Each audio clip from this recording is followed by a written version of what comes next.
We begin my top 36 remaining running back rankings with running backs that I think are high end RB3s to potentially low end RB3s. We have Harris, Miller, Hunt, Edwards, Etienne, Warren, Bigsby, Madison, Swift, and Dowdle. With Najee Harris, he's seen less than a 50% snap share in each of the past 3 weeks. And in the past 2 weeks, he's scored less than 5 full fantasy points in a PPR. Now he gets to play Kansas City, who allow the fewest points to fantasy running backs. That is a recipe for disaster. There's the potential that the game gets out of hand in Kansas City's favor. And so I view Najee Harris this week specifically as a very risky RB3 flex type, but the floor is basically nothing. Now we have Kendre Miller. So in the absence of Alvin Kamara, he hasn't really put up a massive fantasy performance yet. However, a matchup against the Las Vegas Raiders is absolutely one that he could potentially exploit. There's a decent chance that the Saints win this game, or at the very least, it's a closely contested game to where the game script isn't going to get to where they're not going to run the ball. And so I do think there's a chance for him to get some extra work, but I'm not projecting a touchdown. Kareem Hunt has been more involved than Isaiah Pacheco recently. I expected Pacheco to steadily regain his role as the primary back. As of so far, that hasn't happened. Kareem Hunt faces off against Pittsburgh. Now, they do allow the 11th fewest points to fantasy running backs. Although with Kareem Hunt, the game script doesn't really matter for him. He's the best receiving back that they have. And regardless as to whether they're winning by a lot, it's close, or they're behind, he's going to get his carries and receptions. And so I think he is the much safer player out of the two Kansas City running backs. Gus Edwards came out of nowhere and posted an RB13 finish, including 2 rushing touchdowns this past week. Throughout the entirety of the season, though, he's looked quite sluggish and poor. And so I don't think this stretch is going to continue. I think he's going to get some volume given that it's the Chargers, and there's a decent chance that they're going to be beating the Patriots handily. But I don't think he scores a touchdown, and the upside just really isn't that high unless he has one of these multi-touchdown games. And so I definitely wouldn't bet on Gus Edwards having another multi-touchdown game, considering he hasn't really had a good game yet so far until this past week. Moving on to Travis Etienne. So it's a bit of a tricky situation between him and Tank Bigsby. They're both facing off against Tennessee, obviously, given that they're on the same team. In terms of the game script, that is going to dictate who is receiving the most touches and who gets the most time on the field. I think that it's going to be a reasonably close game between the two teams, and so I think that is going to favor Tank Bigsby just a little bit more than Etienne, but Etienne definitely has the safer floor given his reception upside. Jaylen Warren is starting to take over this Pittsburgh Steelers backfield. He's now forced himself into a timeshare in which he is heavily leading. Against Kansas City, I don't think either one of these guys is a particularly great option. Like I said, with Najee, they do allow the fewest points to fantasy running backs, but Warren is better in the passing game, and he's getting more than 50% of the snaps. And so between the two, he is definitely the better bet. Tank Bigsby has scored a touchdown in 2 of the past 3 weeks. I think here against Tennessee, he's a good bet for a rushing touchdown, but I don't think he's going to have an absurd amount of volume. So I still think that despite scoring a touchdown, I don't think he's going to be much more than a running back 3. Alexander Mattison is playing against New Orleans. First of all, it's a fantastic matchup. He's also been the primary beneficiary of the 1-yard goal line touchdowns they've scored this season. And so otherwise, he's been pretty terrible. I do think he's going to be the beneficiary of another rushing touchdown this week, salvaging his fantasy day. But yeah, still a very risky proposition. DeAndre Swift has scored between 8 and 9 points in each of the past 5 weeks. Here against Seattle, I think he's going to have a slightly better day. I think he's involved in the screen game, but I don't think he gets a touchdown. Rico Dowdle has been fantastic rushing the football the past couple weeks. However, he's finding himself against Philadelphia this week, who allow the second fewest points to running backs. He had a little bit north of 8 points last time in which they played Philadelphia. I think that most players from this Dallas Cowboys offense are avoids this week, besides, CeeDee Lamb or potentially Jake Ferguson. And so if you have better options, I would definitely prefer them to Rico Dowdle, but he should get the work, and he has a decent floor given his reception upside. And now we have running backs that I think are in that high-end RB3 to low-end RB2 range to potentially high-end RB2 range. We have Ford, Williams, B. Rob Jr., Stevenson, Spears, Tracy, Abdullah, Pollard, Hubbard, White, Mixon, and Walker. With Jerome Ford, sure, he's been absolutely fantastic, but he's also averaged 12 and 8 yards per carry in each of the past 2 games, including touchdowns. I think that efficiency is basically very unlikely to repeat, especially against Miami, who is a slightly better than average matchup in terms of preventing running back production.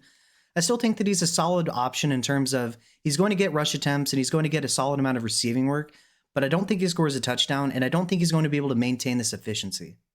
Last week, Javonte Williams had 11 targets. 11 targets. Here against Cincinnati, I expect the Bengals to be winning this game. I expect both teams to have to be passing. And so I think that Javonte Williams is going to be the best running back out of this backfield to own. I don't think he sees 11 targets again, but I do think he's actively involved, but I don't think he scores a touchdown.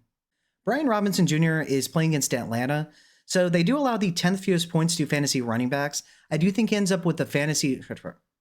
Brian Robinson Jr. is matched up here against the Atlanta Falcons. They do allow the 10th fewest points to fantasy running backs.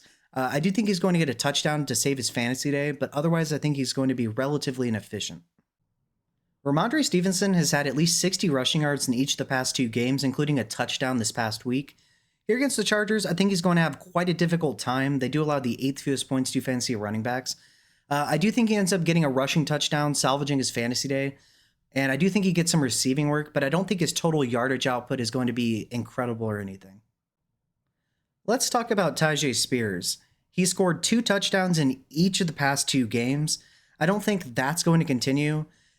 Tony Pollard was dealing with an injury, and so he was seeing a lot less work than he typically does, which obviously benefited Spears mightily. I think that Tony Pollard is going to see a little bit more volume than he has been the past 2 weeks, thus kind of curbing both of their upside. I don't think that Tyjae Spears gets a touchdown this week, but I do think he's actively involved in the passing game. Tyrone Tracy made a ridiculous touchdown catch this past week. Now he finds himself facing off against Indianapolis. They do allow some of the most points to fantasy running backs, so it's a plus matchup.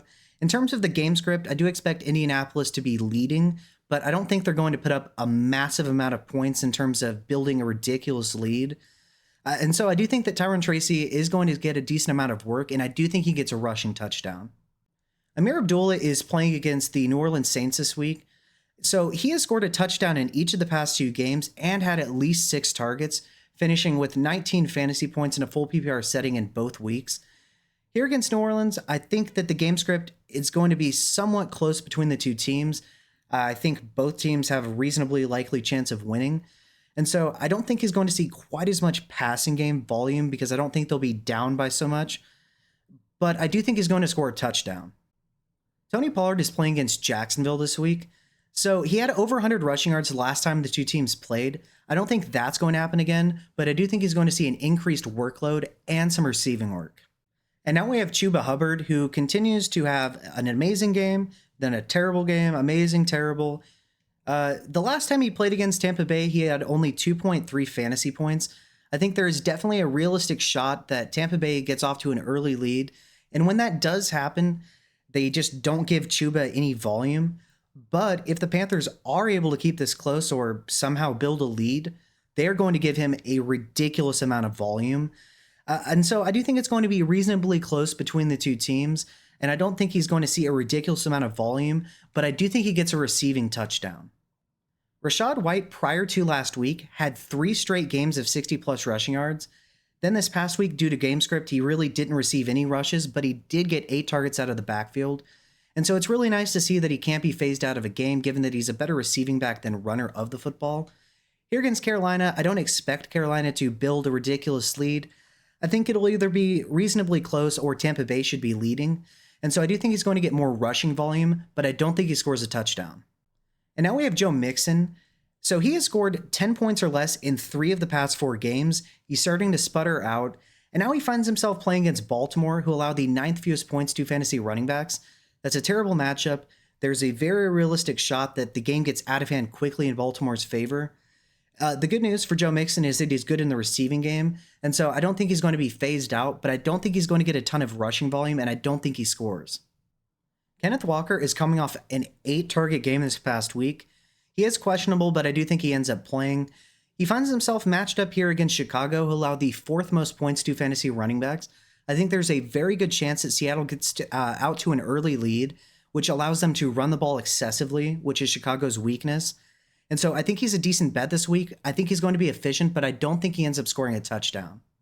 If you like what you're hearing and seeing so far, feel free to like and subscribe, and make sure you check out my other positional rankings being quarterbacks, tight ends, and wide receivers. Thanks. And now we have running backs that I think are high-end RB2s to potentially low-end RB1s. We have Breece Hall, James Conner, James Cook, Aaron Jones, Derrick Henry, and Chase Brown. With Breece Hall, in his second game back from injury, he saw a 77% snap share. That's much closer to where we wanted it to be. Here against Buffalo, he torched them for over 100 rushing yards the last time in which they played. I don't think that's going to happen again, but I think he sees active work in the receiving game, and I do think he scores a touchdown. James Conner sustained an injury this past week, but he was limited in practice today, and so I think he's going to be good to go. In each of the past 3 weeks, he's had over 20 full PPR fantasy points. Here against the Rams, I think he's going to see a decent amount of work, but I do think that with the knee injury, they might cap him out a little bit more than they would otherwise. But I still think that he's a fine to high-end RB2. James Cook has had over 100 rushing yards in 3 of the past 4 games. And the past 2 games, he has been an absolute monster, scoring multiple touchdowns. Here against the Jets, they do allow the 7th fewest points to fantasy running backs, and he didn't end up playing them earlier in the season, so there's nothing to compare to. I don't think there's any way the Jets end up blowing out the Buffalo Bills. I think if anything, it's going to be the other way around. Either way, I think James Cook sees a ton of work in this game. I think he scores a touchdown, and I do think that he's a high-end RB2, low-end RB1 finish. Prior to last week, Aaron Jones has had a touchdown in 4 straight games. He still put up a decent performance of over 10 full PPR fantasy points, but definitely not the game we were expecting or hoping for. Here against Green Bay, I do think he's going to be heavily involved, and I do think he ends up scoring a rushing touchdown. After scoring a touchdown in 11 straight weeks, Derrick Henry hasn't scored a touchdown since week 11. Here against Houston, they allow the 6th fewest points to fantasy running backs. I think that there's no way Houston ends up blowing out Baltimore. If anything, I think it's going to be the other way around. And so I think that Derrick Henry is going to see a heavy amount of involvement and usage in this game, and I do think he scores a touchdown. Chase Brown saw his streak of 6 straight games with 19-plus fantasy points end this past week with only 13.9. Here against Denver, I do think he's going to have a better day, and I do think he ends up scoring again, and I think he sees a lot of involvement in the passing game. And now we have running backs that I think are mid to high-end RB1s and are realistic candidates to be the RB1 this week. We have Bucky Irving, Jonathan Taylor, Achane, Jacobs, Williams, Robinson, Barkley, and Gibbs. Bucky Irving has had over 100 yards or a touchdown in 4 of the past 5 games. Here against Carolina, they allow the most points to fantasy running backs. I think he's going to go off. I think he gets a rushing touchdown, and I think he is a must-start in all formats. Raise your hand if you thought Jonathan Taylor was going to have 218 rushing yards and 3 touchdowns on the ground. I didn't think so. He finds himself matched up here against the Giants. I think this is going to be a game in which the Colts look to dominate the time of possession by running the ball, like they do every week, obviously. And I think they're going to be able to do so. I don't think it's going to be a wildly out-of-hand game, but I do think that Indianapolis is going to win. And so I think he's going to get quite a bit of volume, and I do think he scores. Now we have Devon Achane. So he's coming off a 30-point fantasy performance. I don't think that happens again as he's facing Cleveland, who allow the 4th fewest points to fantasy running backs. But I still think that he's a top 8 option. I think he's going to see a ton of involvement in the passing game, and I do think he gets a receiving touchdown. Regarding Josh Jacobs, in every game but one since week 7, he has scored 20 or more fantasy points. He has been on a tear in terms of scoring rushing touchdowns. He finally had his first career receiving touchdown this season. Even though he's playing against Minnesota, who allowed the 3rd fewest points to fantasy running backs, I think he's going to have a fantastic day. I think they're going to feed him early and often, and I do think he gets another rushing touchdown. Kyren Williams is playing against Arizona. He has seen a ridiculous amount of volume and has really started to pick things up here down the stretch. Now, he did have a difficult time running the ball back in week 2 against Arizona, but Puka Nacua was out, Cooper Kupp was out, half of the offensive line was hurt. And so that's obviously going to make it a lot more difficult to be efficient on the ground when you don't have to be worried about anyone around you in terms of the passing game playmakers. Here against Arizona, like I said, I think he's going to be efficient. I do think he's going to score a touchdown, and I do think that he's going to be a top 5 option. Bijan Robinson is coming off his 3rd straight 22 carry performance. He's seeing a ton of work. No more Arthur Smith. Let's use him as a decoy. And things have really started to work for him. He's coming off a 2-touchdown performance this past week. Here against Washington, they do allow the 13th fewest points to fantasy running backs, but I still think that there's no way he's phased out of this game because he's an above average receiving back. I think he sees a ton of work in the passing game, and I do think he gets a rushing touchdown. And now we have Saquon Barkley against Dallas. They did hold him to 8.8 fantasy points the last time in which these two teams played. I don't think they're doing that again. He has been, well, debatably between him and Derrick Henry, been the most dominant rusher of the football this season. I don't think there's going to be anything they can do to stop him. I think he has over 100 yards, and I do think he scores a touchdown on the ground. Jahmyr Gibbs averages 27.8 full PPR points in games in his career when David Montgomery doesn't play. Here he finds himself matched up in an advantageous matchup versus San Fran. I do think they're going to look to run the ball as much as they can, but the good news about him is even if they, for some reason, would be trailing or it's contested, he is absolutely an asset in the passing game. I think he's going to have over 100 total yards, and I do think he scores 2 touchdowns. And so to review, running backs that I think are low-end RB3s to high-end RB3s, we have Harris, Miller, Hunt, Edwards, Etienne, Warren, Bigsby, Madison, Swift, and Dowdle. Running backs that I think are in that high-end RB3, low-end RB2 range to potentially a high-end RB2 range, we have Ford, Williams, B-Rob Jr., Stevenson, Spears, Tracy, Abdullah, Pollard, Hubbard, White, Mixon, and Walker. Running backs that I think are in that high-end RB2 to potentially low-end RB1 range, we have Hall, Connor, Cook, Jones, Henry, and Brown. And then running backs that I think are mid to elite RB1s with the realistic shot at being the RB1 this week, we have Irving, Taylor, Achane, Jacobs, Williams, Robinson, Barkley, and Gibbs. All right, you know the drill. Who do I have too high? Who do I have too low? Is there somebody that I'm not projecting for enough fantasy points? If so, let me know below in the comment section and let me know why. With that being said, if you like what you've seen and heard, feel free to like and subscribe. It's a free and easy way to support the channel, and I'd really appreciate it. And make sure you check out my other positional rankings being wide receivers, tight ends, and quarterbacks. Thanks.